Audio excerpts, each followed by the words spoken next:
ક્ષત્રિય સમાજને વિનંતી કરી હતી કે એક બાજુ શક્તિસિંહજી ગોહિલ છે અને એક બાજુ પાટીલ સાહેબ છે, તો એક બાજુ જાગીરદાર સમાજનો મોભી એને સીટ મળશે તો એ દિલ્હીની અંદર ગૌરવ અનુભવશે ને કોલર ઊંચા કરશે. આજે એમનો ફોન આવ્યો અને પ્રિયંકાજીએ અને શેષ નેતૃત્વે શક્તિસિંહજીને અભિનંદન આપ્યા કે ખરેખર ગુજરાતની અંદર ખાતું ખોલું ભાજપની હેટ્રિક કોઈ રોકી હોય તો એ શક્તિસિંહ ગોહિલે રોકી. ગુજરાતમાં 26માંથી 26 બેઠક જીતવાનો અહંકાર તોડતી બનાસકાંઠાની સિંહણની ગર્જના આખા ગુજરાતમાં ગરજી રહી છે. ત્યારે જ્ઞાનીબેને ક્ષત્રિય અને રાજપૂત સમાજનો આભાર પણ માન્યો. ત્યારે જ્ઞાનીબેન ક્ષત્રિય સમાજનો આભાર માનતા તેમને ચેતવતા શું કહી રહ્યા છે તે જોઈએ. ખરેખર તાલુકા વાઇઝ મારે પોતાને ત્યાં આભાર માનવા માટે જવું પડે, પણ એ અભિવાદન આપવા અને અભિનંદન આપવા માટે ભાભર આપણી સૌની વચ્ચે તમામ આગેવાનો વધાર્યા છે. સૌનું ભાવભીનું સ્વાગત કરું છું. બધાનો ખૂબ ખૂબ હૃદયપૂર્વક આભાર માનું છું. મા જગદંબા ભવાની માને પ્રાર્થના કરું કે જે ક્ષત્રિય સમાજનું ઋણ એ અમારા ઉપર છે એ ઋણ ઉતારવાની મા જગદંબા અમને સૌને જે અમારા બધા જવાબદાર આગેવાનો છે એને શક્તિ આપે. અને ગરીબ પરિવારની દીકરી છું, પણ જ્યારે જ્યાં પણ તમારે જરૂર પડશે ત્યાં કોઈ દાડો પીછેહટ નહીં કરું એની આપ સૌની આજે બનાસકાંઠાનું નામ રોશન એ બનાસકાંઠાના 18 આલમ 36 કોમ તમે બધાએ કર્યું છે. ના ભૂતો ના ભવિષ્ય લાખો કરોડો રૂપિયા ખર્ચો કર્યો હોય સામે, અને ગુજરાતમાં એકમાત્ર સીટ આવે કે જે આપણે કલ્પના બહાર કોઈ કલ્પના કરે તો આજે નેશનલ મીડિયાથી કરીને દિલ્હી સુધી વિદેશમાં આપણા ભારતીયો અને આપણા ગુજરાતીઓ રહે કે બનાસકાંઠા જિલ્લો ક્યાં છે અને આ કોણ છે. એ હું નથી પણ તમે બધા છો, અને તમે બધા છો એટલે હું છું.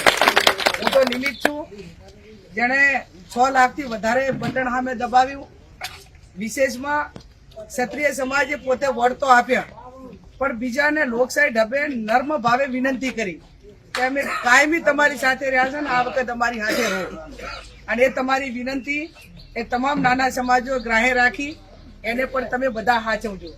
આજે તમારા સાથે હું બધાને ઓળખતી હોઉં ના ઓળખતી હોઉં, તમે બધું એમનું ટાપુ કરવા માટે સક્ષમ છો, પણ ક્યાંય મારી નાના મોટી જરૂર પડે એક નાના મોટી ઓલા ખિસકોલી જેવડી તો પણ તમે જેનું કબૂલાતનામું લઈને આવ્યા છો એ કબૂલાતનામું કોઈ પણ પ્રકારનું ટાપાનું હશે તો એમાં અડધી રાતે પણ તમારી બેન તરીકે દીકરી તરીકે અમે બધે ચૂંદડી ઓઢાડી છે. એ ચૂંદડીની માન મર્યાદા મોભો એ કાયમી જ્ઞાનીબેન એનો સમાજ અને પરિવાર રાખશે.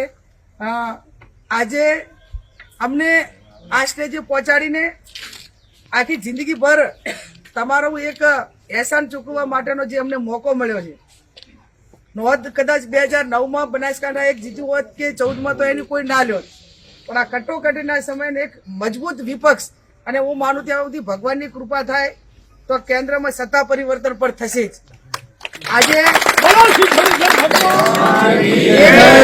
એક સીટના માધ્યમથી આપણે ક્ષત્રિય સમાજને વિનંતી કરી હતી કે એક બાજુ શક્તિસિંહજી ગોહિલ છે અને એક બાજુ પાટીલ સાહેબ છે, તો એક બાજુ જાગીરદાર સમાજનો મોભી એને સીટ મળશે તો એ દિલ્હીની અંદર ગૌરવ અનુભવશે ને કોલર ઊંચા કરશે.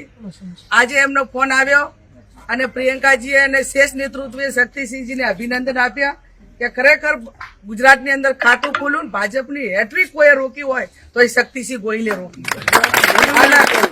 એ હેટ્રિક એવી રોકી છે કે આ 2027 માટે ક્ષત્રિય સમાજ હોય તમામ સમાજો હોય એનું રાજકીય ભવિષ્ય એ 2027માં બનાસકાંઠાની સીટે નક્કી કર્યું છે. અને નક્કી કર્યું છે ત્યારે હવે ક્ષત્રિયની જે વ્યાખ્યા લાગે એમાં બધા એક રહેજો, એમાં વિભાજન ના કરતા. રાજપૂત હોય, ઠાકોર હોય, જાગીરદાર દરબારો હોય કે તે ક્ષત્રિયની વ્યાખ્યામાં આવે છે. આ તમે બધા એક થઈને જે નાના મોટી તમામ ચૂંટણીઓમાં, તમામ નાના મોટા કામોમાં, તમામ નાના મોટા પ્રકારના કોઈ ઇસ્યુમાં, કોઈ પણ નાના મોટા ધંધા રોજગારમાં આ બધા તમે એક રહેશો તો એમાં ખૂબ મોટો ફાયદો દરેક ક્ષેત્રની અંદર થશે.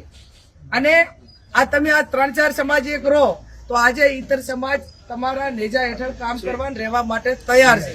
પણ આપણે બધા એક ના હોઈએ તો એ બધું વેરવિખેર થઈ જાય છે. તો આવનાર સમયની અંદર નાના મોટા તમામ પ્રકારની અંદર જે ક્ષત્રિય સમાજે જે રીતે એકતા બતાવી એમ રાજપૂત સમાજ હોય, ઠાકોર સમાજ હોય, એ પણ આવનાર સમયની અંદર એને એકતાને આ નેજા હેઠળ રાખવા માટેની જરૂર છે. અને એમાં બધા આપણે પરિશ્રમ કરશું તો આજે આટલે આપણે જે દાડે મેદાનમાં ઉતર્યા ત્યારે આવી કલ્પના કરી નતા ઉતર્યા, પણ હિંમતે મરદા તો મદદે ખુદા. આપણને બધાને ખબર હતી કે સામે તમામ પ્રકારના સંસાધનો છે, પણ એ સંસાધનોને સામે પણ આપણે આ પરિણામ લાવવામાં સફળ રહ્યા છીએ. કેટલા પ્રકારના સંસાધનો, આ ભાજપ કોંગ્રેસની ચૂંટણી નથી. આ ચૂંટણી એ દેશના વડાપ્રધાન સામે, બેંક સામે, ડેરી સામે, વહીવટી તંત્ર સામે, તમામ પ્રકારના 2 નંબરના ધંધા કરવા વાળા સામે, એક બાજુ ધનશક્તિ, એક બાજુ જનશક્તિ સામેના સમાજને હળંગ 8 ચૂંટણીઓનો અનુભવ. આટલું બનાસકાંઠા માટે વધારાના પડકાર હતા. ભાજપ કોંગ્રેસ તો હતું જ, પણ એના ઉપર મેં કીધા એટલા વધારે પડકારો હતા. અને આ તમામ પડકારો તમે ઝીલી અને મને ગૌરવભેર એક આ લોકસભાના સભ્ય તરીકે પ્રથમ વખત 62 વર્ષ પછી એક મહિલાને આવડું મોટું ગૌરવ અપાવ્યું હોય, અને એ પણ તમે મામેરું. હવે આ મામેરું એ ખૂબ મોટો મર્યાદા વાળો શબ્દ, અને આખા દેશની અંદર એ મામેરાની મીડિયાએ નોંધ લીધી. એટલે હું આપ સૌને ખાતરી આપું છું કે મારું મામેરું ભરવામાં તમામ સમાજે કઈ બાકી રાખ્યું નથી. ક્ષત્રિય સમાજે ચૂંદડી ઓઢાડીને એક ધર્મની બેન તરીકે જે એક ખૂબ મોટી ઇજ્જત આપી અને ખૂબ મોટું બહુમાન આપ્યું, ખૂબ મોટી મદદ કરી, એ બદલ આપ સૌનો ખૂબ ખૂબ હૃદયપૂર્વક આભાર માનું. એક આ ઝૂંપડી જેવા એક ઝાડખા નીચે આવીને તમે બધે મારું સન્માન કર્યું, એ બદલ પણ આપ સૌનો ખૂબ ખૂબ આભાર. તો જ્ઞાનીબેનના ક્ષત્રિય સમાજની આ ચેતવણી પર તમારું શું કહેવું છે તેમને કમેન્ટ કરી ચોક્કસથી જણાવજો, તથા અમારી ચેનલ નિર્ભય ન્યૂઝને લાઇક, શેર અને સબસ્ક્રાઇબ કરવાનું ભૂલશો નહીં. આભાર.